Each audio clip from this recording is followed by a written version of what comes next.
My paper is a snapshot from this wider research project that I'm engaged in now, which looks at the environmental discourse in the theatre of Aeschylus in particular. In this project, I aim to show that Aeschylean tragedy profoundly reflects on the space that hosts and sustains humanity, and on how humanity relates back to this space. I argue that certain concepts and images which are key, and they were very much mentioned today, and which appear repeatedly in Aeschylean plays, such as the concept of wealth both generated by human activity, but also natural wealth, including growth, and human life, which in Aeschylus we encounter so often through the image of lifeblood, are conceptualized collectively as resources and are ultimately linked back to this space. Space in Aeschylus, in other words, is largely generative space. What humans do with these resources, how they use and abuse them, how their uses and abuses affect the relationship between themselves and the natural space, are issues which I believe lie at the very heart of Aeschylean tragedies. In pursuing this approach to theatre space, I owe great depth, among other scholars, to the inspirational work of David Wiles and Rush Rem, and also Ruth Hadel, whom I am delighted to see today in the audience.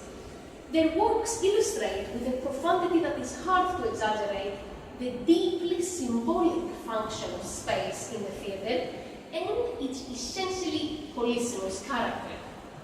One of the most inspiring elements which I find in their works, and which gave me encouragement to pursue this project in the first place, is how incisively they illustrate through space the relationship of the microcosmic level or levels of the Greek place to the macrocosmic level, the cosmos, the earth.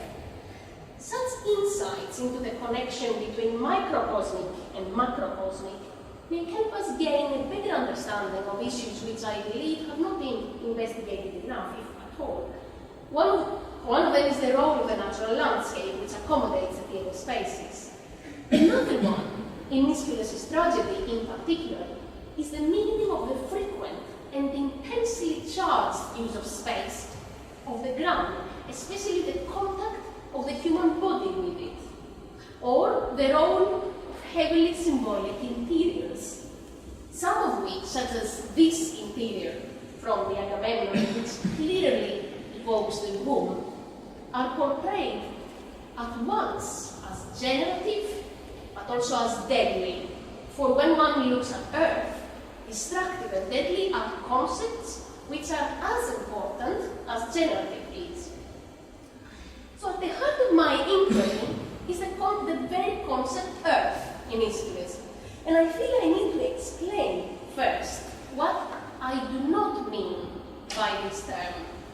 So I do not mean just the ground, the soil, the land, in whichever facet may be used in the plays as arable, conquerable, exploitable land, or the polar opposite of sea, and so on. Also, I am not operating on single word terminology. I'm not only interested in terms like Ge, Gaia, Ton. And nor do I mean the ultimate mother of Greek mythic and religious imagination. All these definitions capture very important dimensions of the Aeschylean earth, primarily the economic and the metaphysical. But it can be argued that earth in Aeschylean drama is a larger and more complex construction. As with the modern concept earth, and the ways that it is distinguished from terms such as globe, world, etc., it is not only spatial, it is also cultural. Understanding the nature and the centrality of the concept earth requires us to synthesize elements of the plays which are treated separately in scholarship, but which have sufficiently significant connections to be contained within the space of a single concept, albeit, again, complex and multidimensional.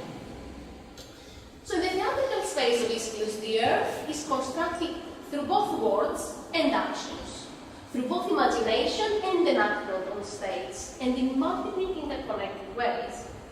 In particular, although it is difficult to classify these things without overlaps, one may think of imagery, stage action and the use of the act of bodies, engagement with ritual and religion, and symbolism.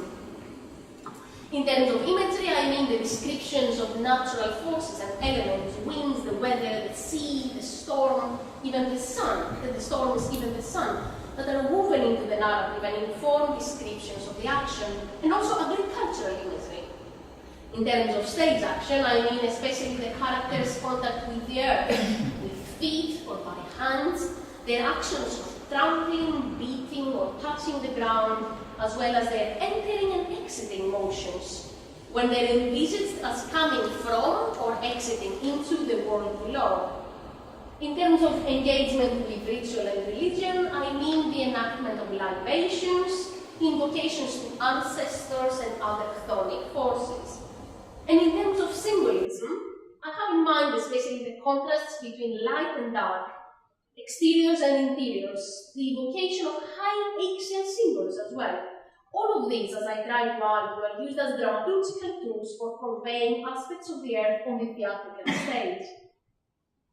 To be more precise, in this project I argue that the rich imagery of the natural elements, which most often portrays the reaction of a disturbed nature, may be legitimately understood within the same conceptual spectrum as the equally expansive discourse on the land and the productive powers of the soil, but also as the felt presence of the subterranean powers, which in all plays the characters desperately invoke or attempt to appease with ritual.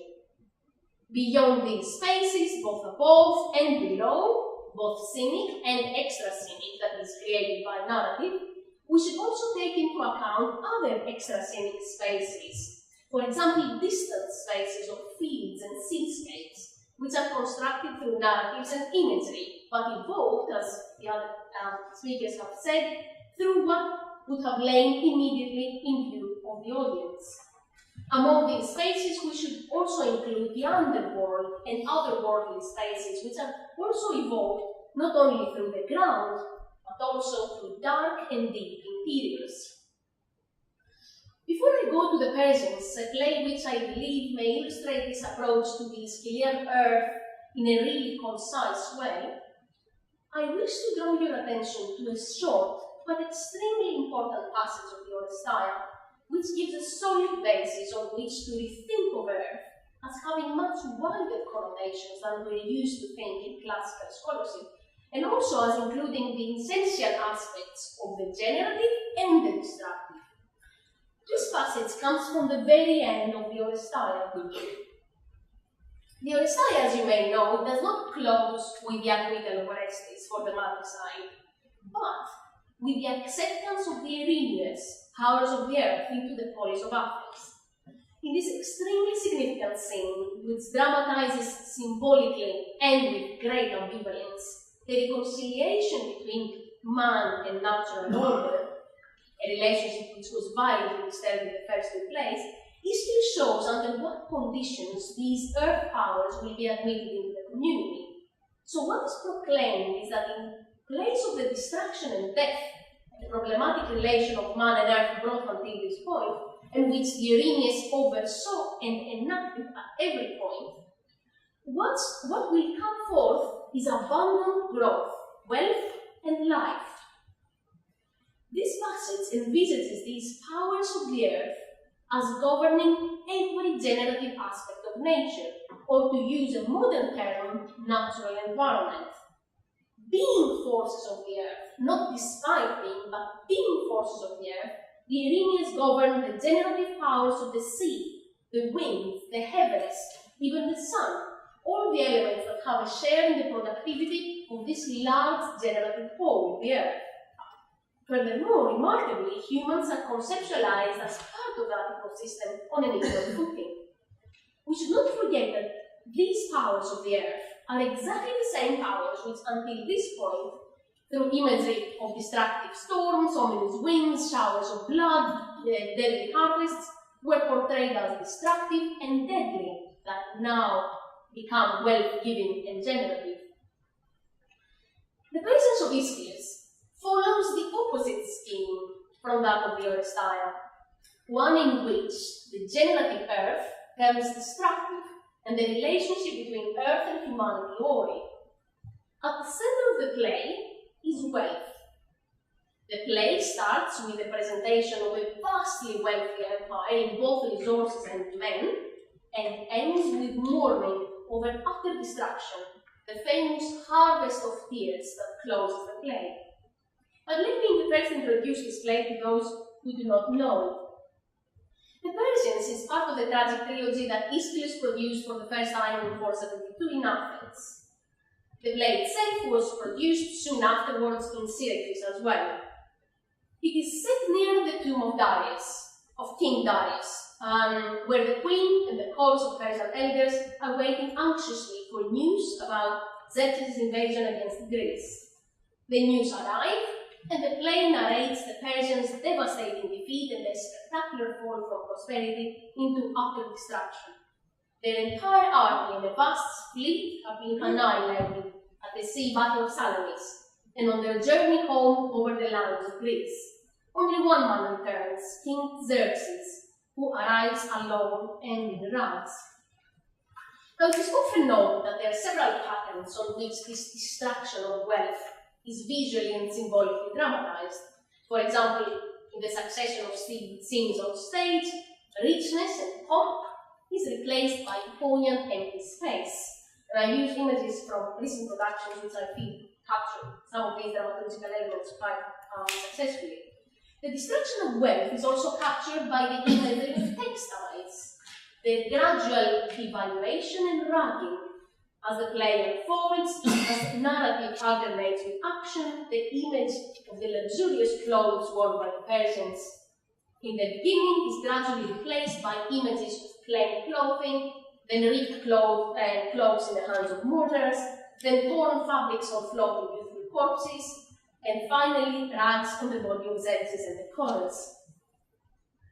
But as I said earlier, wealth in the Persians is not just material wealth. Material and natural wealth, growth, life, and lifeblood are collapsed under a composite notion linked to the spaces that dominate the play, including the presentation of the destructive expedition. And I will show how now, taking the play scene by scene from the very beginning. So, as the play opens, the very first lyric shows that the most precious wealth of Persia is none other than the wealth that is used to fuel the expedition, namely the life that has blossomed from the earth, the youth of Persia that is now sent away to the expedition. Such is the flower of the men of the Persian earth that has gone, for whom the whole earth of Asia, which nurtured them, sighs with a longing that burns, says the chorus. These are driven away by Xerxes, and they are likened to an unstoppable sea wave that floods into and devastates the lands in its passage. And the chorus here continues, no one can withstand this great flood of men and build barriers to ward off the irresistible wave from the sea. But when the play draws to a close, it is the same men that become the failed harvest that will crown the depths of the earth. The earth laments the youth in its depths, says the chorus at the end. Killed by Xerxes, who crowned Hades with Persians, many men who were marched away the blossom of the land have perished and gone. It is often said that in this play, land and sea are polarized and mapped on the opposition barbarians versus Greeks, and that the land somehow evokes Persianness as sea evokes Greekness. While this is true to a degree, the imagery of the play shows that the picture is much more complex and holistic. If we follow the play as it unfolds from narrative to stage action to narrative to stage action, we realize that the struggle is in fact not just between sea and land, nor between Greeks and Persians, but on another level between man and earth.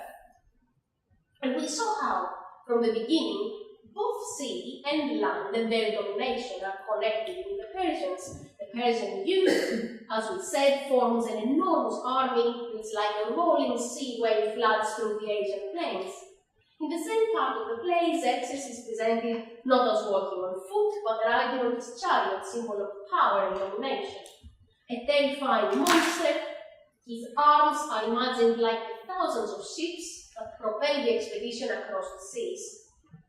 From the very beginning of the play, therefore, one man is portrayed as enforcing his rule over both elements, stripping Persia of its resources in order to increase them even further. In another set of images, which follows immediately after, Xerxes and his army yoke sea and land together in the bridging of the Hellespont. Through the imagery of the yoke, once again, sea and land are shown as subjugated together under human rule.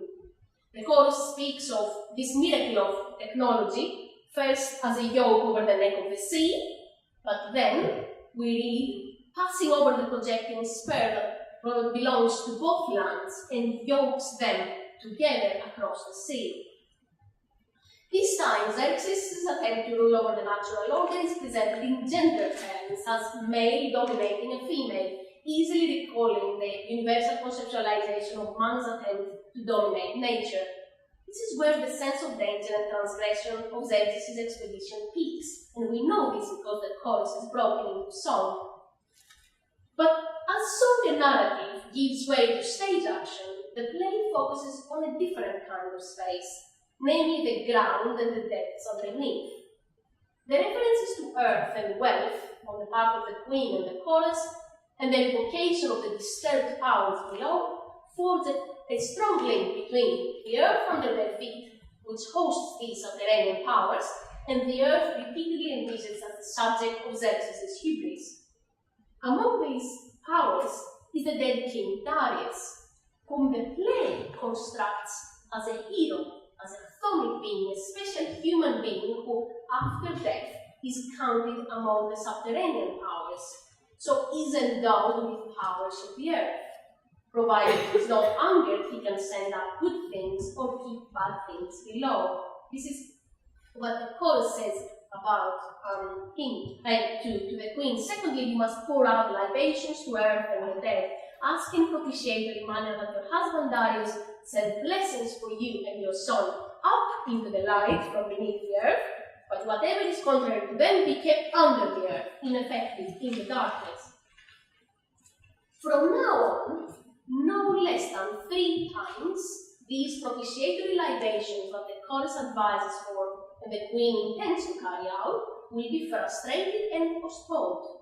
This is really important, as with the libations not carried out, impressionistically, the anger of the enemies below is shown as remaining unappeased. Things being so, the next set of images unleashes the full destructiveness of the angry earth. Now we have the messenger's account of the sea battle, and this moves the focus back to the topographers of the expedition. Now the natural landscape almost comes alive and turns itself against the Persians. The sea battle and its aftermath are presented not merely as a conflict between armies, but as an epic struggle between man and natural environment. The island's rugged shores and the Greek landscape as a whole proved too harsh for the Persian army. The human wave, which had been envisaged as rolling over the Asian lands, is now blocked, and the area becomes filled with scattered bodies. The sea, inhospitable to Persian ships, drowns the flower of the Persian youth, and its animals savage their flesh. Ultimately, the hostile geography of the Salamis Straits leaves no escape for the weakened army. The few Persians who are able to flee face an even more relentless landscape. Even the proverbially fertile Thessalian land withdraws her generative powers and becomes barren, bringing death by starvation and thirst. On the celestial level, the sun melts the ice of the river Strymon, and the Persians attempt to cross it and condense the remaining men to a watery grave. Having brought about an outcome that alludes heavily to the Hellespont hubris, the natural order manifests its revenge with irresistible force. Exhausted by the sea, starved by the land, and condemned to death by elements both above and below, the Persians are subjected to the full wrath of the hostile environment which their expedition had earlier on violated. The vast numbers of their dead, as we said earlier, are crowned into the depths of the earth, plunging into the soil sea. At this devastating moment in the narrative, the dramaturgy focuses on the space of the ground for one more time. The libations are finally, after so many cancellations, being poured into the ground. The earth is beaten and furrowed, and the desperate cries of the elders are directed to its depths and to its powers, and to the dead King Darius in particular. There follows quite a spectacular scene, which so often baffles scholarship. The dead Darius arises from his tomb and warns the Persians about the final outcome of the expedition. In a rare instance in Greek drama, we have an anodos, a rising motion from the depths of the earth of, as we saw, a power of the earth, a hero. Anodoi, or upwards motions in Greek culture, are highly symbolic spatial motions, modeled on the rising of Persephone from the depths of the earth, which captures the restoration of the spring and of nature's generative power with the flourishing of crops and the oozing of life. Such motions capture what the earth is all about.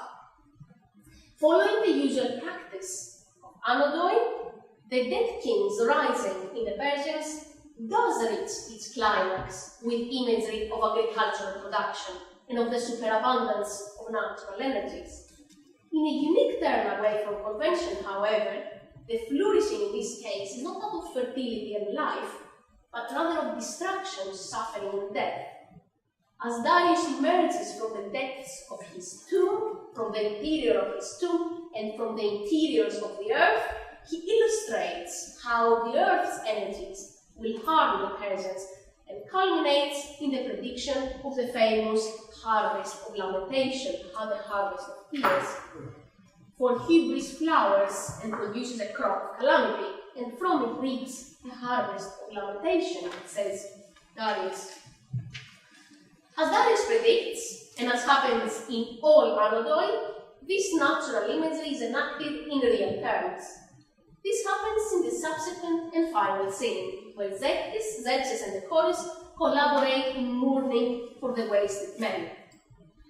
As the earth is envisaged to lament the flower of its youth, lying wasted in her depths, the image of the lost harvest becomes more vivid than ever.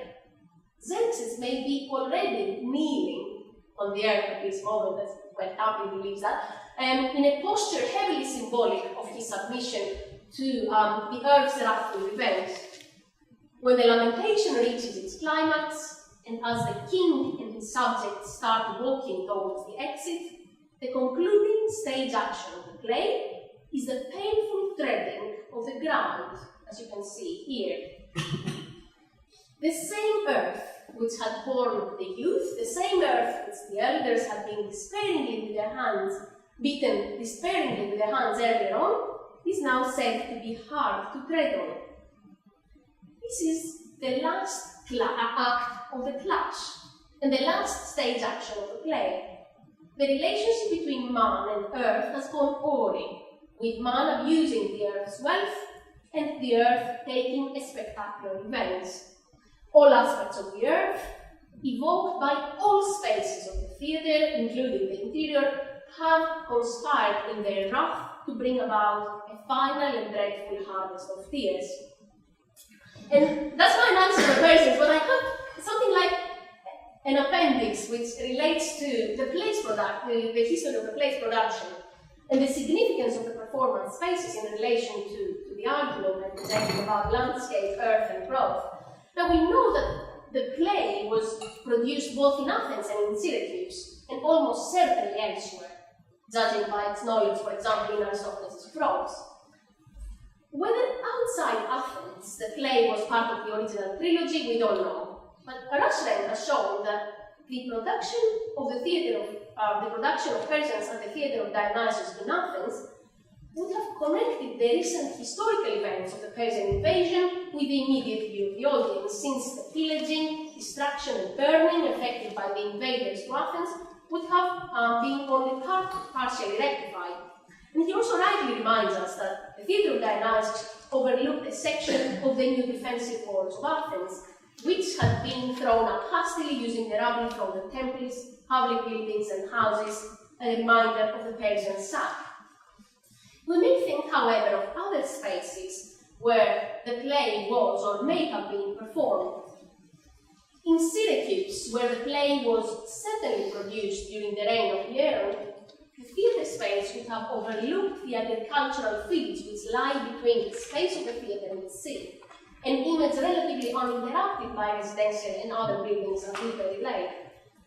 No doubt, the fertile land, the economic source of the so-called grain store Sicily, as the island had fashioned itself in the Mediterranean, would have added an extra significance to the agricultural imagery which pervades the play, especially its beginning and its end. In a recent rich and fascinating paper in a volume in honor of Oliver Kaplan, Barbara Kowalczyk has shown something really interesting, that the cult of Demeter and Persephone, the two primary deities of the Greek pantheon that are worshipped as patrons and facilitators of growth and had huge popularity in Sicily for the obvious reasons, was instrumental to the spread of performance and theatre culture in Syracuse, including the popularity of Aeschylean plays. It is also in another context where one gets really excited about the possibilities of the immediate environment. We know that in the 5th century, Aeschylus' own deme, the deme of Eleusis, had a vibrant festival of theatrical productions.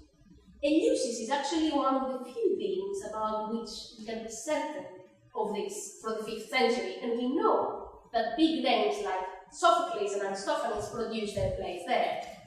Archaeological excavations of the mid-19th century and the testimonies of travelers tell us that the most likely position of the theatre of Eleusis was at the foot of the Eleusis Acropolis, facing south. This is what would have been the view from that theatre, the very space of the sea battle of Salamis, the unforgiving straits, the land and the sea, where the Persian fleet had been annihilated. And since we talk about Eleusis, Demeter and Persephone, of course, come once again into the picture. To the left of the audiences at Eleusis would have laid the most important sanctuary of Demeter and Kore in the Greek world, where the Anodos of Persephone, symbolizing the renewal of the earth's fertility, of growth and of life, would have been celebrated every year. There is unfortunately no evidence that Aeschylus or any other Didaskalos produced the Persians in Eleusis. Yet knowing the energetic theatre activity of the Eleusis festival in the 5th century, and the fact that the Persians had a history of the performances, this possibility does not appear very remote. The combination of a dramatic landscape featuring the very location of the main catastrophic event of the play, and the evocation to the nearby cult spaces of the Anodos of the chthonic deity, would have made this a performance space really out of this world for a production of Aeschylus' Persians. I am sorry that I cannot verify this for anyone myself, but at least it raises exciting ways of thinking about the central argument of some of the most renowned scholars of drama, that theatre should be understood in the context also of its production spaces. Thank you.